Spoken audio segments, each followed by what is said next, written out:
काय ग? कशाला आलीस तू? आता काय हंगामा करायचा तुला? मल्लू, तू इथे कशी? मल्लिका मावशी, हे बघ मल्लिका, मल्लिका हे बघ, इथे जर का तू वाद घालायला आली असशील ना तर मी स्पष्टपणे सांगतो, मला किंवा आमच्यातल्या कोणालाही तुझ्याशी वाद घालण्यात काडीचा इंटरेस्ट नाहीये. मी साऊला सांगितलेलं आहे ऋग्वेदला भेटायचं नाही म्हणून. त्याच्या पुढे ती ऋग्वेदला भेटणार नाही.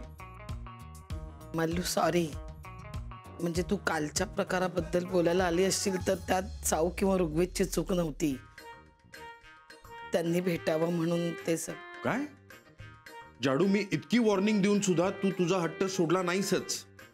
अहो मी जाणून बुजून काही नाही केलं, ते अचानक. अचानक अचानक कसं काय भेट घडवून देऊ शकतेस तू? सांग ना. मी घरात जे काय सांगतो त्याची किंमतच नाहीये ना. नाही हो, तू एक शब्द बोल नको जाडू आता. ठीक आहे ना सूर्या. अरे कशाला वाद घालायचे? शांत हो, चिडून काही होणार नाही. हो की नाही हो काकू?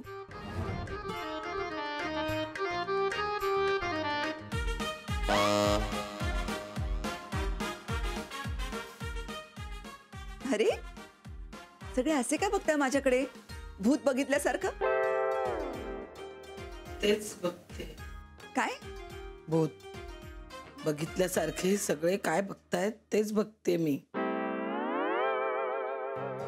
सूर्या, आपण सायली आणि ऋग्वेदला भेटण्यापासून नाही थांबू शकत.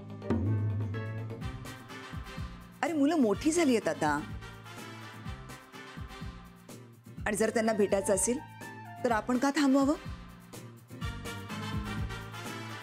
जशा मी आणि जुई बालपणीच्या मैत्रिणी आहोत तसेच हे दोघे आहेत.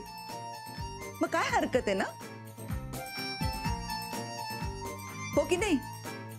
अगं बाई किती गोड. हे सुद्धा आता तेच म्हणत होते. काय? अगं, मी कधी बोललोय? ते नाही का मगाशी तुम्ही म्हणालात, मल्लू तू आता आलीच आहेस तर चहा घेऊन जा. हा नाही, नको नको, चहाने मला ऍसिडिटी होते.